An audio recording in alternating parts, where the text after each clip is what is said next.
It's not often that we ignore the world's problems, but that we don't get to see them. When the voices of foreign aid are lost, we lose faith in its efficacy. Donor budgets shrink, international development consensus shifts, donor budgets shrink, international consensus shifts away from development, and countries that could benefit from support are left behind. Today, we're speaking with someone who has worked with educational institutions such as the European Union, the United Nations Development Programme, the World Bank, and UNICEF, among others. She aims to bring the voices of Africa to leaders in the international development space. Born and raised in Zimbabwe, but actually raised across continents, she began her career as a teacher in Zimbabwe. She later worked as a teacher trainer at an elite school in Kazakhstan while completing her doctorate in higher education. Today, she designs and implements education systems in schools across the world with a focus in Africa.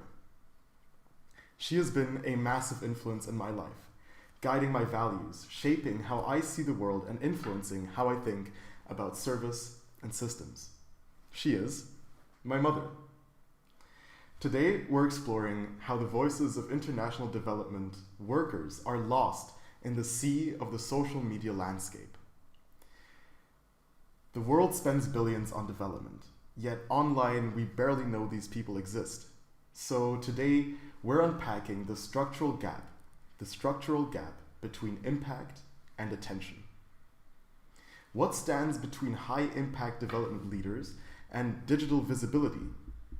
To answer that, we're diving into your perspective. Hey Mom, thank you for joining this interview. How are you doing? Hello, Lino. Thank you. Thank you for having me. It's exciting to be with you here on this very important topic. You are talking about the work that we do in the world, and why are we not so very visible on social media? This is your question, right? Exactly. And I'll just start it off actually by talking about your work in general. So what does your day-to-day even look like? Oh, my day-to-day work, my day-to-day day is packed, fully packed. It starts out probably at 5 a.m., waking up and preparing to go to work. I get to the office. As soon as I step in there, I know that I will be rained on with demands. So as soon as I have set my laptop on my desk, I talk with my supervisor. What is there? What is the priorities for the day? Priorities change every day. They change every hour because our work is so full of many influences on what we do. So I may start my day with a focus on, let's say, preparing a teacher training package. So Okay. I start to do that. 30 minutes into the work, I'm thinking I can do this for a day and I can finish it. 30 minutes into the work comes my supervisor and she tells me, you know what, this has happened and it's so urgent. Can we prepare this other thing instead? So I must change my mind, my thinking, move from one of these to the other. Okay. Before I know Keep it dynamic. I must go to this other office and solve a problem or ask a question or get instant information. Then we must go to the ministry because there is a meeting and the ministry needs this information. Then we must have the meeting online because we need to be coordinating and communicating with consultants all over the world. By 2 p.m., I might think, oh, let me go back to that which I left in the morning. And I try to do that. Sometimes I manage for the rest of the afternoon. sometimes I don't. What I'm saying is work is very dynamic and work demands lots of flexibility. Work is a lot, your day is fully packed, and by the end of the day, you are tired. You have done a lot of things, but you can't say, I have done this one thing and finished it. So the next, you go home and you are still feeling that you needed to have finished that initial document. You go home and you try to finish it after work. So the work of a development worker is full and it is impactful and it involves a lot of communications, a lot of networking, a lot of uh, flexibility is demanded. Yeah, it sounds like constant communication is involved. As in, you're always in between people, you're always in one call or somewhere else, and then you come back and you have to deal with another situation. It's like constant movement. Um, Yes. in there, You know, what work do you think is invisible to the public eye but crucial on the ground? okay. What I have just described as a day to day is something that the outside does not see. Hmm. This in itself is work that is done in the offices. It is not seen to the outside world. What is seen to the outside world is when we go out into the field, either to do training or scoping or piloting, or to simply communicate with district leaders, or to set up, or let's say, structures for education.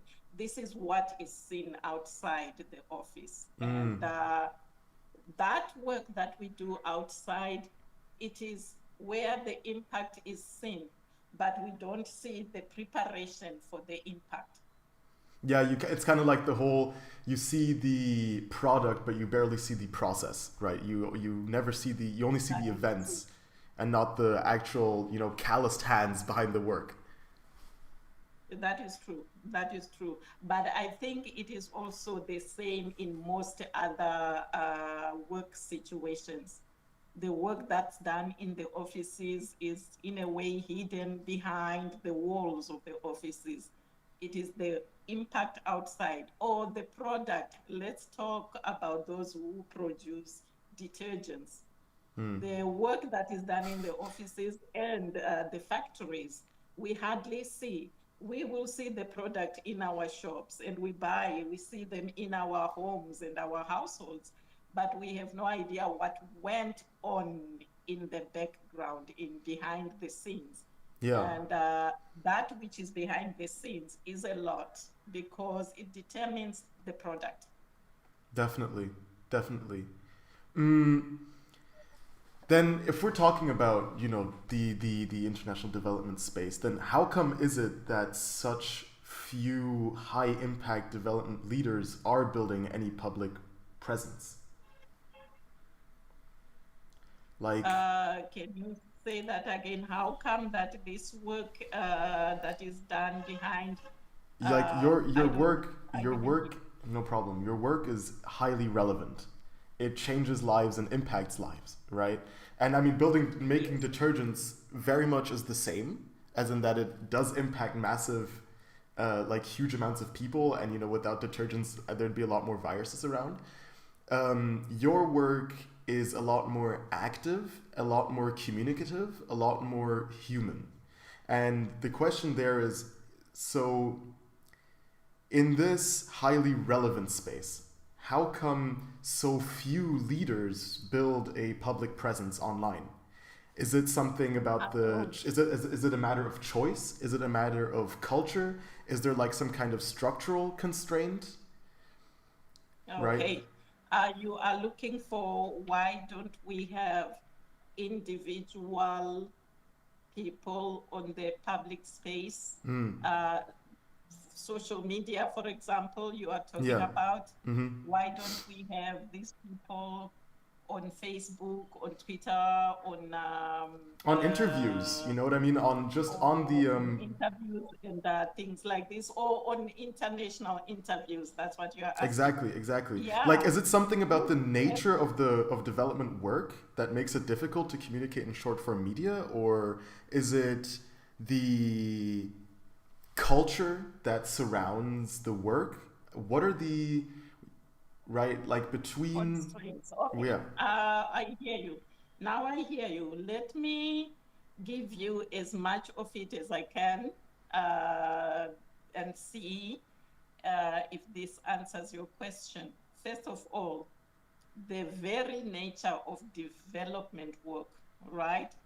This is work that demands giving of yourself. And like I described my day, you are occupied 100%, almost 100% of your time. So you are so much into doing what will bring out the impact that you want. I think more than ourselves, we want to lift the communities. And we don't have much of the desire to be out there as ourselves on social media. On the one hand, we would rather lift our communities, like when we are in the field and you are training teachers, which we do a lot, you would rather put the training of the teachers on social media because that's where your impact is. So you are more, in a way, not being at the front of the social media knowledge. You are more like putting your products there first. Yeah. That's one thing I think. The second thing I think is that social media has a way that we look at it, not only us, but I think the whole world looks at social media in a way. It puts a lot out there. If you really want to take your social media presence seriously, you got to be producing video after video, post after post, live after live. Sometimes you have to be there all the day. We have no time for that. We simply don't have the time for that. So you can't even think about it because my day is 100% full. Then you also think with this massive production from for you to have your page work very well for you, the more you are putting out there, I think the less authentic it looks. If you are just producing and producing, it feels like it becomes less authentic. But this is my personal view. Beyond that, we got our own social and organizational structures, right? Each organization has its own rules and regulations about social media. How much you can put on social media, how much you cannot put on social media. Organizations have their own channels of communication. Sometimes they have their own communication departments who put out there what needs to be put out there. So you don't want to be putting out a lot and sometimes going against your organizational rules and regulations. And you don't know if what you are putting out there is in tandem with your organization's rules. But we know that we don't have to put everything out there. Sometimes it's for security and safety. Working in development work can be really sensitive. It depends on what you are working on. So you are protected by not having to shout out, here I am, I'm doing this, here I am, and tomorrow I will be doing that. It's not like saying tomorrow I'll be having a wedding at this venue. You know, it's so different. So you kind of stay away from social media in such a big, big way. And then sometimes when you talk about your work to people who have never been in development work, sometimes it feels like they think you are an alien from Pluto and you are trying to describe the rock structure that you found on Pluto. And it becomes very difficult for you to really love to talk about your work to people who have never seen it and never been in it. This experience I know a lot, especially when I'm talking to people in developed countries, people who grew up in their city, um, they have their whole life in the city, and you are trying to tell them, so I was in the rural area of Mutoko in Zimbabwe, and I was trying to do teacher training over there, and then we didn't have electricity, so And that's already a different world. and that's already a different world, and you are trying to explain this very important point to them, and you know what they ask you? Oh, did you see a spider? Yes, I saw a spider. I saw a spider. I live with the spiders. I live among them. So, so We cuddle you at night, right? also, in a way, when you think about that, you have to think very carefully about the content that you want to put on social media and the impact that it needs to have. So again, I will go back to development work being so time intense and work intense. Social media takes a lot of time. It takes quite some time to produce a good video which presents exactly what you want to present to the quality that you want. So you don't want to sacrifice quality for just being on social media. Yeah. And at the same time, you don't also want, in a way, to engage professional services, or you don't have the money for that. And therefore, you will need to have somebody who goes with you to your work and you must pay them. And you don't have much money. Development work, I told you, is about giving the self. I understand. So you can't do that in a way. Those are the restraints and the constraints that I see in development work. Why much of our work is not on social media. However, having said all that, I think you don't see much of us on Facebook and on Instagram, on TikTok. However, we are on LinkedIn to a certain extent because LinkedIn, we take it to be the professional social media platform.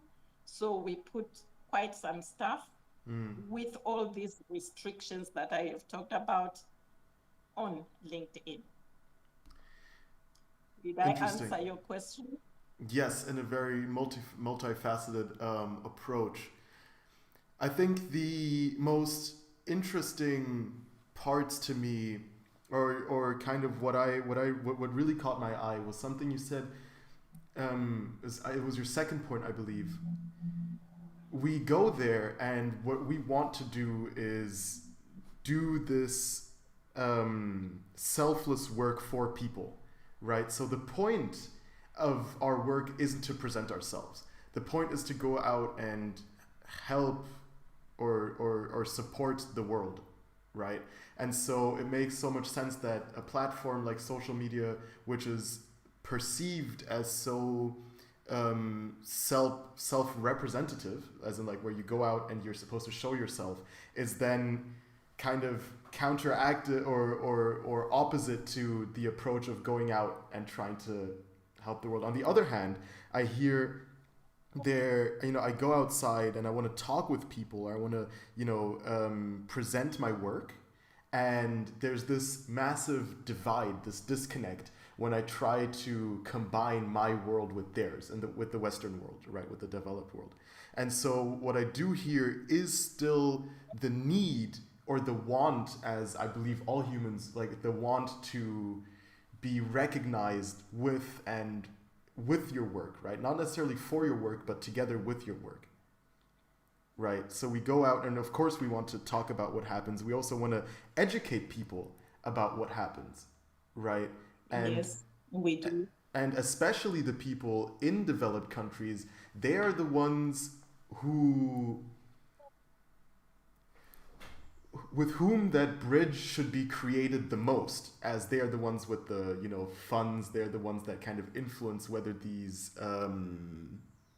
whether support happens, right? Support is created. Yeah. And I think it's so. Yes, but again, for that, if you are talking about our funders and our donor community and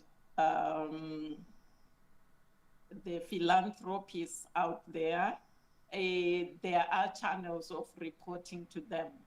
So, as far as I know, social media is not one of them. Exactly. And I would say that for, let's take something like massive cuts to funds, right?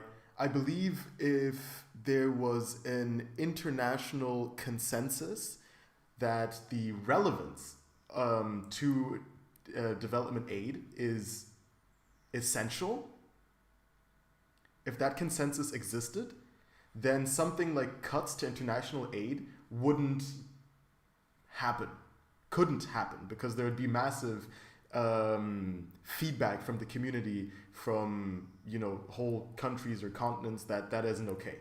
And so I believe social media is vital to keeping foreign aid, international development work relevant. Yeah, I get your point. I get you totally. Yes. On the other hand, those people that are in development work, they know. The communication happens with those in the development work. It's also in a way constant.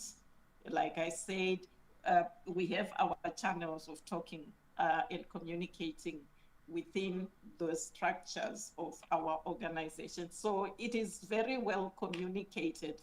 However, what I am not too sure about is the value that is placed on development work by those high people that you are talking about. You who are on the ground, you understand exactly how important this is. Sometimes it is just this program that is keeping a whole community alive. Okay. Take an example where organizations are responding to emergencies, responding to terrible floods, responding to extreme hunger and starvation, responding to war situations, right? Talk about the people that are on the ground, the people who are in the communities trying to help, delivering food aid, delivering safety, delivering bandages and packages for health. These people know, and they know that the work that we are doing, it is not only important, it is crucial for the survival of people, of a community, of structures, right? Now, these people on the ground, sometimes, yes, they put some social media posts, but if you are not on the ground and you are in your office, even if you are in the same country where these things are happening, you are in the office and you are hearing from the field person the way it comes to you is already filtered because Interesting. they cannot transmit to you exactly what they see, exactly what they hear, exactly what they smell, exactly how the situation is. This is something that you have to live in order to understand. Now, Interesting. think about how much is lost. I think 90% is lost between what is on the ground and what you hear as the person in the office in the country. This is fascinating. Now, think about more of the loss as you go up the communication chain until it gets to someone sitting in a New York office whose focus is another thousand things, where probably those who are suffering from the flood in Mozambique is the least of his priorities, right? So So we get, like in all systems and natural systems, 90% loss of energy at every trophic level. Same happens in the communication in development work. And you hear some people say, development work, it is not so important. This is a waste of time and a waste of money. When I hear such things, I understand this person does not know development work. But okay, there you are. interesting. Let's Interesting. go. But that's super interesting because the way I understand it, it's like not even social media the as the gateway to communicate to the world. I mean, also that, right? As you just said, there are people that also just don't understand the value of development work. But social media as a way to show relevance to your own organization. Like social media as the ability to talk, to enable bottom up communication. I And get that. that is something I'd never thought about. That is very fascinating. And Genuinely. okay, and as I have said, we have our ways of communicating. So a lot that happens when we are in the field or when our people are in the field is we have WhatsApp groups. And in those WhatsApp groups, depending on what we are doing, we take pictures and share on the WhatsApp group. So the people who are sitting in the office see and See, understand right? what we are doing. Because that's So contained. Because when that's very you are contained. in a like flood situation, I talk flood because it is very visual. I'm not in flood and emergencies, I'm in education, okay? So if you take a short video of a flood, right, and you send it to your boss in the office, they will have an idea of what is happening there, okay? And they will know how to respond and guide you. So we have this social media use, right? But within the I organization, understand. it is allowed. I also understand that it's very contained, as in, the one problem you mentioned was there are vital structures set in place, and people at the very top, they oftentimes don't understand how important these structures are because information gets lost at every link. And so social media as the ability to shortcut that and show relevance not only to that person up there, but to the world, which then further shows it to that person up there. Right? I get that. Super, Yeah, super, I super get that. interesting. Super interesting. Yeah. I think that's a very very important perspective again that I hadn't taken into account of the importance of social media there. And I find it interesting that one thing you mentioned was there is an insecurity around what you're allowed or able to post because of the structures set in place to keep you and the organization and the sensitive information protected. Right? Yeah, because this is done through structures. There are people who are able to talk about things that are happening in the Would you organization. It's not everyone would you because we want can. would you want clearer communication from the organizations on what you're allowed to post on social media and what you aren't? Um, when you need that one, you can always ask. Mm. Uh, some of it is actually in the contract, you know what you can do and what you cannot do.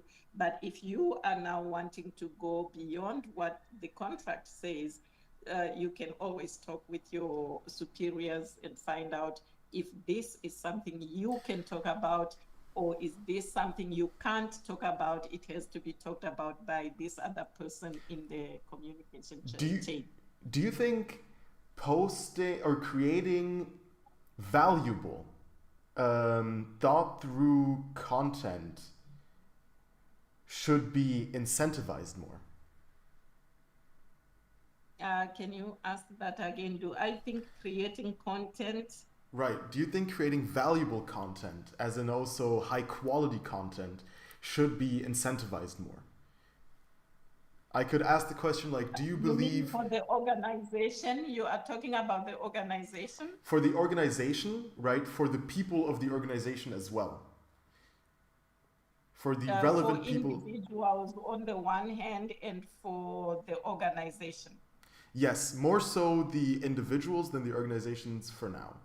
Do you think more of that should be incentivized? As I understand that, you know, the way you described it, the problems, the difficulties could be solved um, by having better structures in place. So the insecurities around what's allowed to be posted and what's not, the problems around your work beginning to feel shallow or your work beginning to feel diluted if you post it online. Those are things that can be solved by, you know, putting, or you not having, more so you not having enough time, right? These are things that can be solved by putting structures in place. Yeah, Do you but believe that? Mm-hmm. what structures would those be, which will maximize time for the organization more than it is already maximized now? You know, when I talked about time, I said my day is 150% full. Yeah. By the time I'm home, all I want is to be able to eat something and go to sleep so I can have enough rest to start tomorrow on a more uh, workful and wakeful mode.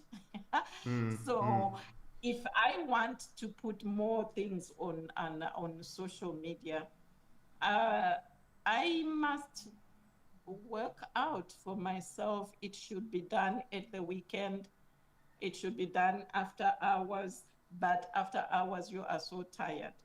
I don't see what Exactly. incentivization can be put into that structure. You are already flat out. Let And me.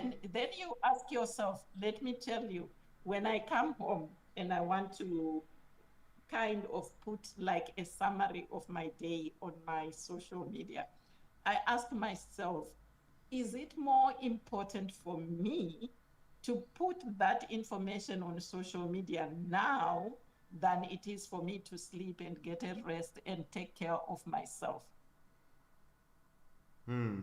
I think So that comes to the question then, which is, do you think greater visibility would help the field or harm it? I honestly don't know if greater visibility will help the field or if it will actually destroy the field. I don't know. Like I say, if it is opened up and everybody is just so busy wanting to put something on social media, I'm afraid it will take the focus away from the work that we must do as an organization for the community. And then the focus will become me and my social media channel and me as an expert of this. I think that it is fine as it is. Interesting. because it is you must tread a very fine line, and in if you are working for yourself in development work, right? Like you are an individual consultant and you are doing this, it's a business and you are not employed by someone, Mm. okay? Mm. Then you are free to put whatever you put on social media as many times as you want. But as long as you are working for an organization who is paying for your time, you can't use the organization's time to do your social media work. Mm-hmm. Okay. So,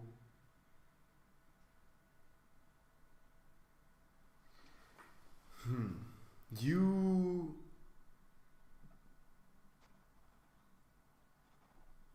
the way I understand it, the visibility, the problem with creating more visibility for international development work lies in the fear around that work becoming diluted, right? That work becoming less relevant through social media because it then veers from seriousness to entertainment. Did, In a way, right? yes, Lino. And on the other hand, there are those organizations who really put quite some stuff on their social media pages, but they are done by the departments of communication in the organization. So it is the organization's site and not the individual's site. And that works very well as I see it. Some of these organizations are putting up 3-4 posts a day, and I admire that because it is in their structure. Their communication department, I guess, is very much active. And it depends also on the size and volume of work that comes to the communication department and how well they are staffed. Otherwise, some of these organizations, there's 2 people in communications, they cannot cover everything, while others probably have 5 or more. They can spread themselves around and cover several activities that are happening in the day.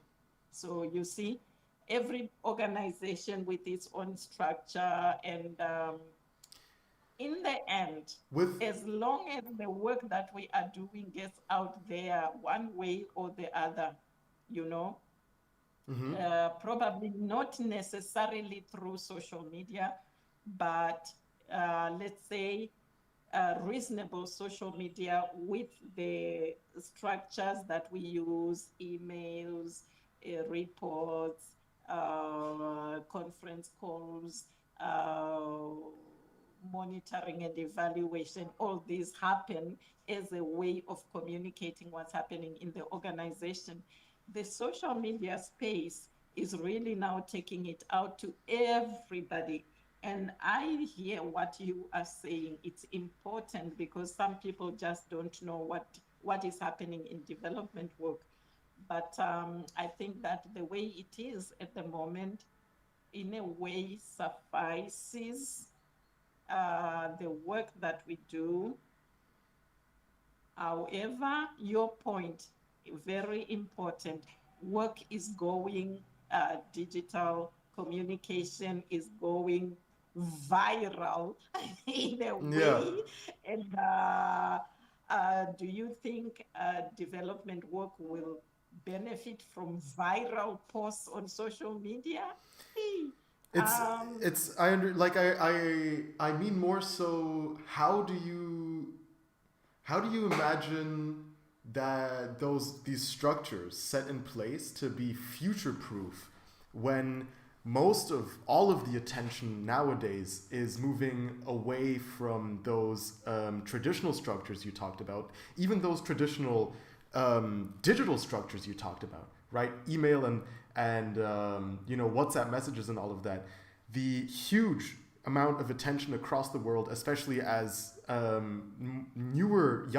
younger generations take the place of older generations. the importance of social media to keep these international development spaces up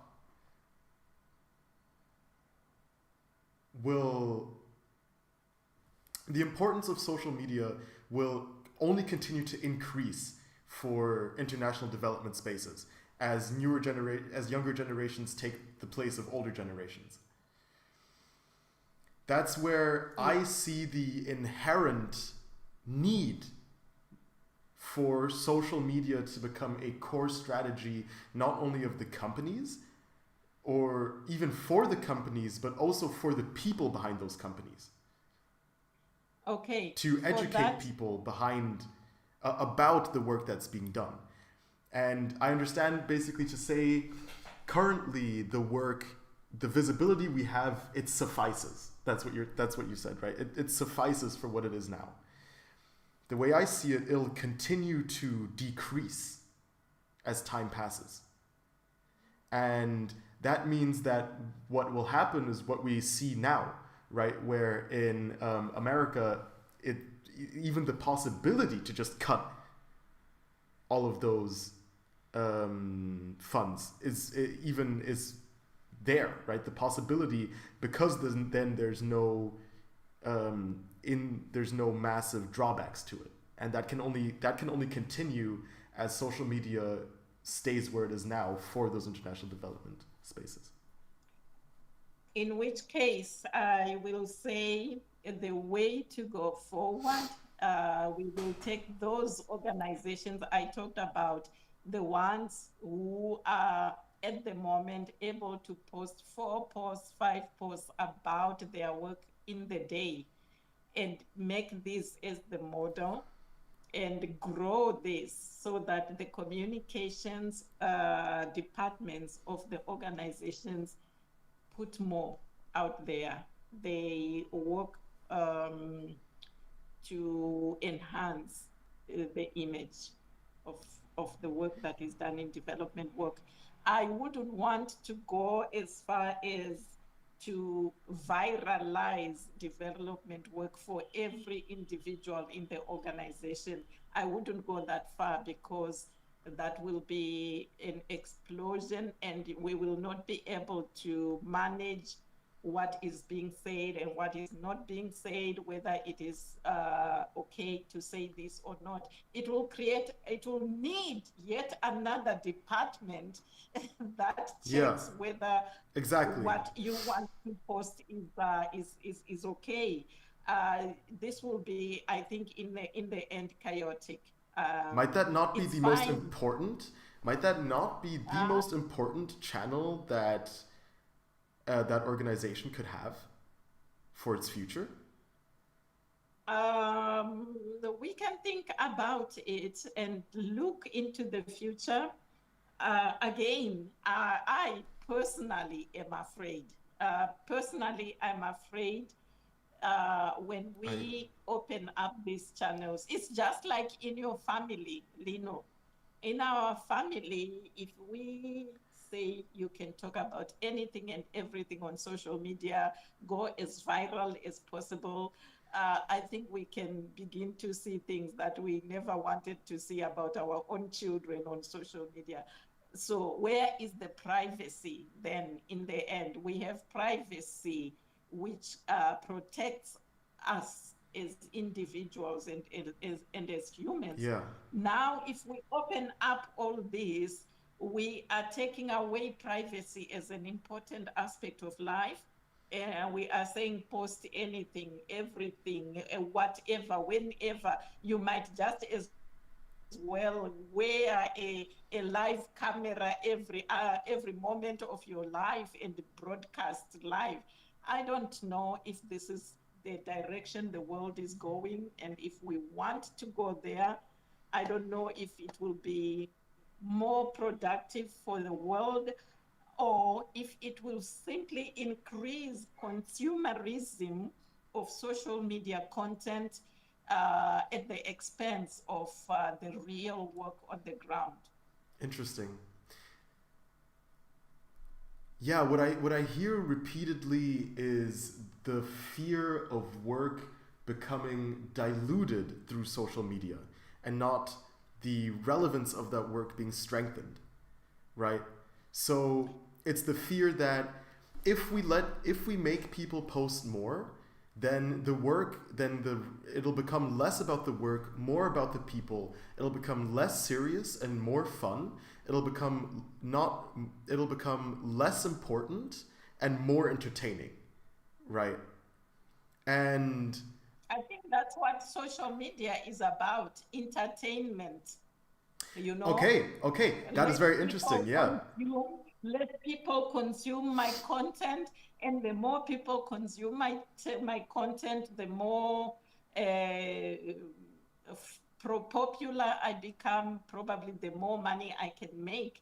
But again, what is the quality of the content that is coming out there that is really making people rich? For some quite a lot, right? There are definitely educational channels, very important, very big, large educational channels that make very high quality and also educational, calmer content. And I understand that, and I imagine that this is something very many people in your space feel and fear, and very many experts in their field feel and fear. That feeling that if I start posting on social media, I will be sacrificing authority and importance at the expense of education. No way. For education, right? I'll be sacrificing authority and importance and credibility. Authority, yeah, very important. Credibility, for education, right? Authority, credibility, ethics. Versus the education that you are giving out when there. The real possibility, like I said before, the real possibility lies in taking that. Like I said before, Lino, like I said before, if a person is really working completely for themselves in their space, let it be development work, let it be what, if they are working completely for themselves, by all means, put all the content out there. Because that's your work, and you decide for yourself what you want to put out there. But if you are working for another person, even if it is just one more person, what you post must be agreed on between the two of you. If you are just a pair working together, you must agree together. Now, if you are 100 people working in an organization, and everyone puts whatever they want, isn't that a little bit out of hand? It goes out of hand. And exactly. I think this is the fear. Yeah, exactly.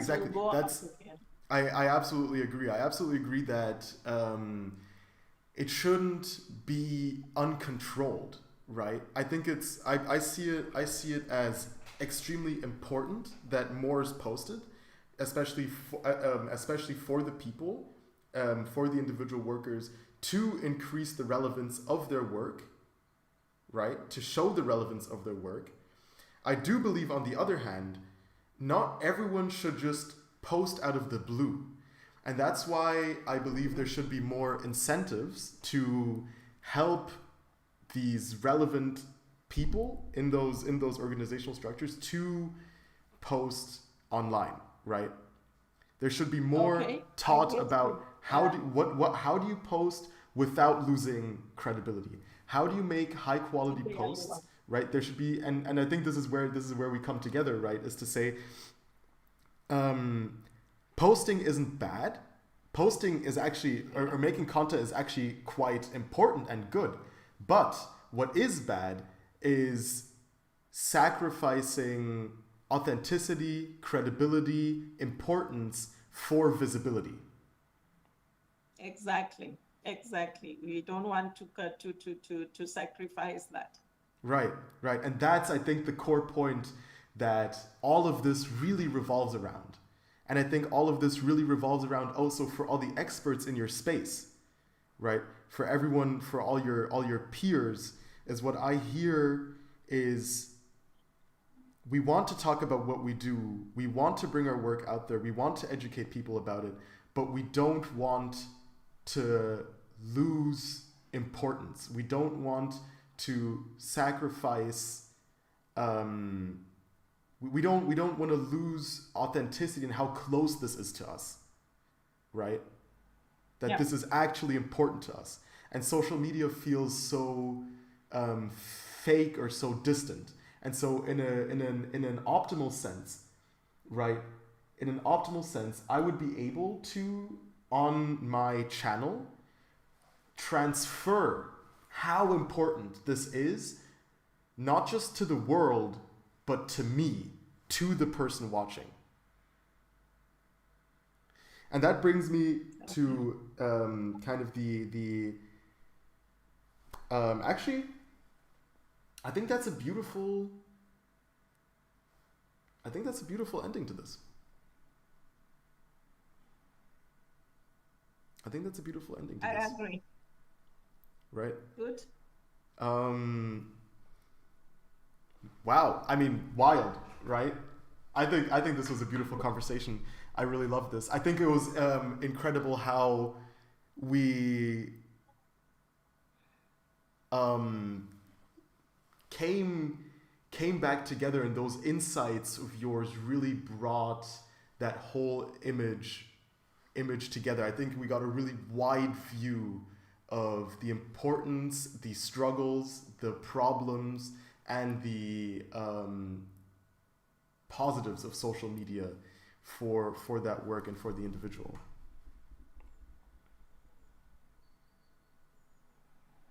I'm happy you see it that way. I'm happy I contributed to this insight for you.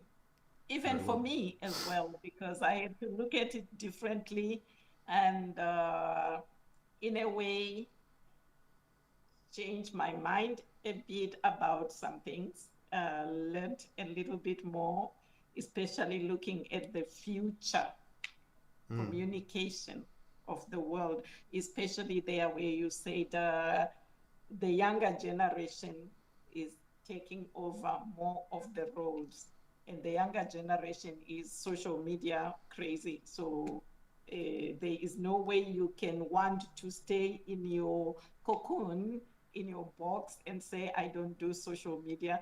That's something to really think about for me. That is a take home.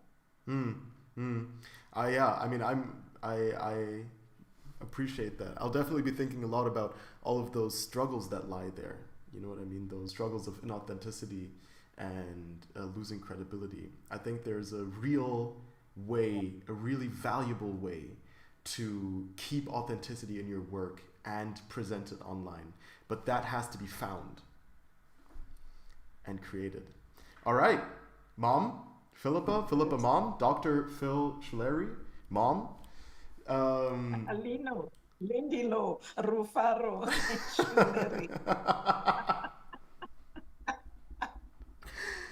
Thank you for joining me today. Thank you for inviting me, Lino. There will be ample opportunities to continue this conversation in the future, and I hope we find them, and we will Let's do that. continue to keep putting in good work as we did today, and as we often have, and we often will again.